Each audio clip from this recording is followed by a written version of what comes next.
Hello বন্ধুরা, তোমরা সবাই কেমন আছো? আশা করছি ভালো আছো। আমিও খুব ভালো আছি। আজকে আবার একটা নতুন ভিডিও নিয়ে চলে এসেছি। দেখো, সকালবেলা আমি ঘুম থেকে উঠে পড়েছি। আজকে ঘুমটা না ঠিকঠাক হয়নি, তাই চোখটা একটু ডলছিলাম। যাই হোক, রিভানের শরীরটা ভালো না, সেই জন্য ঘুমটা ঠিকঠাক হয়নি। ঘুম থেকে উঠেই আগে আমি প্রথমে একটা জানলা খুলে নিলাম। জানলা খুলে তারপরে তোমাদের বাইরের একটু পরিবেশটা দেখাচ্ছিলাম। যাই হোক, দিয়ে আমি বিছানার অবস্থা দেখাচ্ছিলাম। দেখো বিছানার যা অবস্থা। চলো বিছানাটা গুছিয়ে নিই, তার আগে আমি জানলাটা খুলে দিই। আরেকটা যে জানলা আছে সেটা খুলে দিই। দেখো বাইরের ওয়েদারটা আজকে কি সুন্দর, কি সুন্দর মেঘলা মেঘলা। শরৎকালের মেঘটা দেখো কি সুন্দর লাগছে।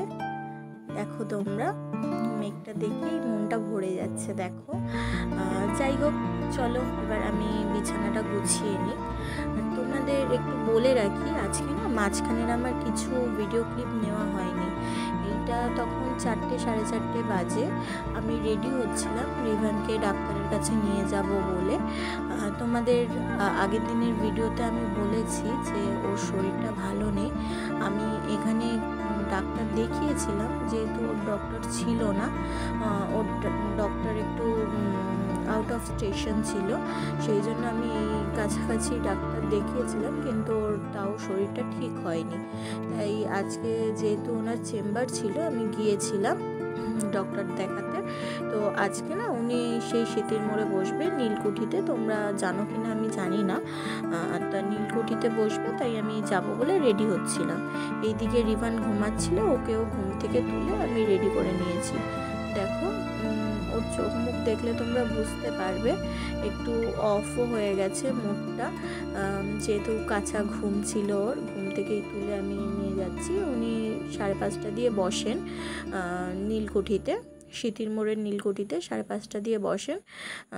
চলো যাওয়া যাক তাহলে। যেতে যেতে তোমাদের সঙ্গে আমি কথা বলছি। দেখো আমি বেরিয়ে গেছি বাইরে। বাইরে বেরিয়ে এখানে আগের দিনই বলেছিলাম ওর ঠাম্মি ওকে টাটা করে। আজকেও তার কোনো ব্যতিক্রম হয়নি, ওর ঠাম্মি ওকে ওপর দিয়ে টাটা করছে। আর এইদিকে আমি ওকে বলছি যে ক্যামেরার দিকে তাকিয়ে টাটা করো টাটা করো, কিন্তু ওর না মুখটা একটু অফ ছিল বলে ও টাটা করেনি, তাই আমি টাটা করে দিলাম। যাই হোক, রিপন এবার বেরোচ্ছে, তার একটু আমি ভিডিও ক্লিপ নিয়েছিলাম। তোমাদের আরেকটা কথা বলি, ও আজকে আমরা না একটু ডাক্তার দেখিয়ে আমার বাড়ি যাব। মা বারবার ফোন করছিল যে একদিন আয়, একটু ঘুরে যা, অনেক দিন দেখিনি। ওর মানে আমার মা আমার ছেলেকে মানে রিভানকে ভাই বলে ডাকে। তো যাই হোক, বলছে ভাইকে অনেকদিন দেখিনি, একটু দেখা করে যা, ওইখান দিয়ে তো কাছেই। তা আমি একটু যাবো ওই বাড়িতে, কালকে আবার চলে আসবো। দেখো তার মধ্যে আমি রাস্তার কিছু ক্লিপ নিয়েছি। রাস্তাটার অবস্থা দেখো, আমাদের ওইখানে কিন্তু বৃষ্টি হয়নি। আমরা তো দুর্গানগরে থাকি, দুর্গানগরে কোনো বৃষ্টি হয়নি, কিন্তু এই দমদম এরিয়ায় আমরা আই থিঙ্ক এটা দমদম বেদিয়াপাড়া। যাই হোক, বেদিয়াপাড়ার ওইখানটা না ভালোই বৃষ্টি হয়েছে, যা দেখে বুঝলাম। এরকম মানে জল ভাব রাস্তায়, আর কেমন জলটাও জমেছে মনে হচ্ছিল। তো দেখো কিছু কিছু জায়গায় পুজোর প্যান্ডেলও শুরু হয়েছে। এবারে তো আর সেরকমভাবে কোনো পুজো হবে না, তোমরা নিশ্চয়ই জানো ওই আরজিকরের ঘটনাটা। তো ওই জন্য সেরকমভাবে মনে হচ্ছে না এবারে পুজোটা ভালো কাটবে। যাই হোক, দেখা যাক, পুজো আসুক তখনই দেখা যাবে।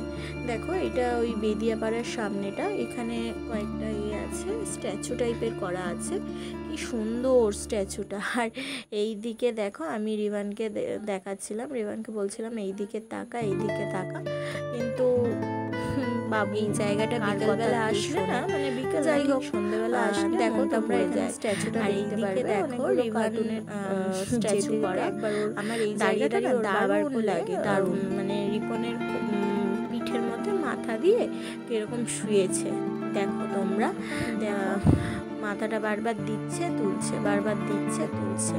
আর আমার একার পক্ষে না ওকে ধরবো না ক্যামেরা ধরবো, তাও চেষ্টা করেছি, তোমাদের দেখালাম। এরকম আমি এর আগে দেখিনি কখনো।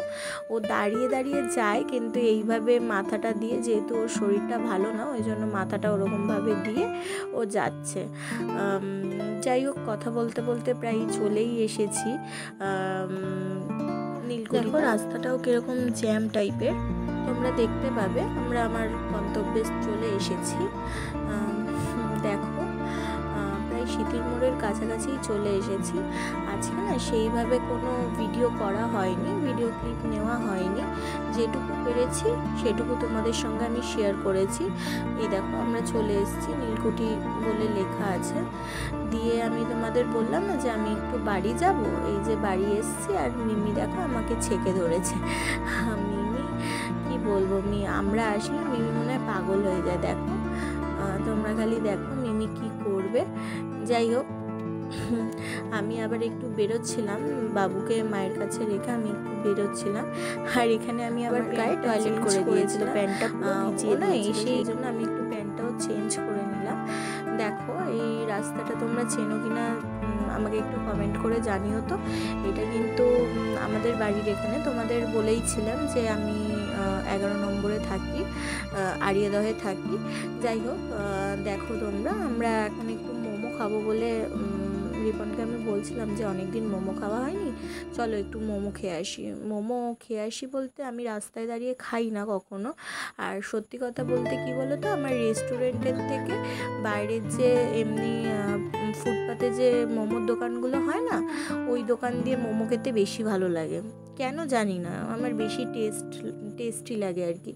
যাই হোক, রিপন খুঁজছিল এখানে দোকান। এখানে একজন আন্টি বসতো কিন্তু 11 নম্বরের মুখে, কিন্তু ওই আন্টিটা আজকে বসেনি, যেহেতু একটু ওয়েদারটা খারাপ ছিল বলে মনে হয় বসেনি, ওই জন্যই বসেনি। এইদিকে আমি যাচ্ছিলাম, ওকে আমি বলছিলাম একটু অরুণ আইসক্রিম খাবো, কিন্তু রিপন বলল যে না, ঠান্ডা এখন সবার ঠান্ডা লাগছে, খেতে হবে না। তাই মুডটা আমার একটু অফ ছিল, আমাকে একটু পাপড়ি চাট খাওয়াতে হবে। বললো ঠিক আছে চলো, তোমাকে পাপড়ি চাট খাওয়াবো কিন্তু আইসক্রিম খাওয়াবো না, কারণ এখন যেই অবস্থা, যেইভাবে ঠান্ডা লাগছে, তোমার দরকার নেই খাওয়ার। দিয়ে আমরা মোমো আর পাপড়ি চাট নিয়ে চলে এসেছি। দেখো এইদিকে মিমি আবার সেই একই রকম কীর্তি করছে, ওকে দেখাচ্ছিলাম ফুল এনেছি খাবি, কিন্তু না, ও গন্ধ পেয়ে গেছে মোমো যে এনেছি। ইভেন এরকম মুড়ির কৌটো নিয়ে খেলছে, দেখো ওকে মুড়িটা খুলেই দিতে হবে। এইদিকে একজনের বার্থডে, তাই একটা বোনের বার্থডে, তাই ওকে আমি একটু চকলেট দিতে গিয়েছিলাম। ওকে বললাম যে হ্যাপি বার্থডে। এসে আমি মোমো খাচ্ছিলাম। এইদিকে দেখো, তোমাদের বলেছি যে আমি রাস্তায় দাঁড়িয়ে খেতে পছন্দ করি না, তো বাড়িতে নিয়ে এসেই খাচ্ছিলাম। এইদিকে দেখো মিমি কীরকম গন্ধ শুকছিল, ও খায় না এইসব, ও এইসব খাওয়ার পছন্দ করে না, তবুও আমি ওকে একটু দিচ্ছিলাম যদি খেত। ও খেলো না। মোমোটা না খুব একটা ভালো ছিল না, কিন্তু ওই আন্টির মোমোটা জাস্ট অসাধারণ, কিছু বলার নেই। এইদিকে পাপড়ি চাটটা এত সুন্দর হয়েছে, তাই আমি বলছিলাম মোমোর থেকে পাপড়ি চাটটা সত্যি ভালো খেতে। দেখো পাপড়ি চাটটা বানিয়েছেও সুন্দর, দেখতেও বেশ সুন্দরই লাগছে। এইদিকে মিমি ওপর দিকে তাকিয়ে বসে আছে যে ওকে কখন একটু দেবো, কিন্তু ও তো এইসব খায় না, ও তো বুঝতে পারছে না যে আমি পাপড়ি চাট খাচ্ছি। যাই হোক, মিমি মন খারাপ করে বসে আছে। আমাদের আর কোনো না ভিডিও ক্লিপ নেওয়া হয়নি, আজকে এইটুকুই। দেখা হচ্ছে পরের ভিডিওতে। ভিডিওটা ভালো লেগে থাকলে লাইক কমেন্ট শেয়ার করে দিও, আর আমাকে ফলো করতে ভুলো না। টাটা।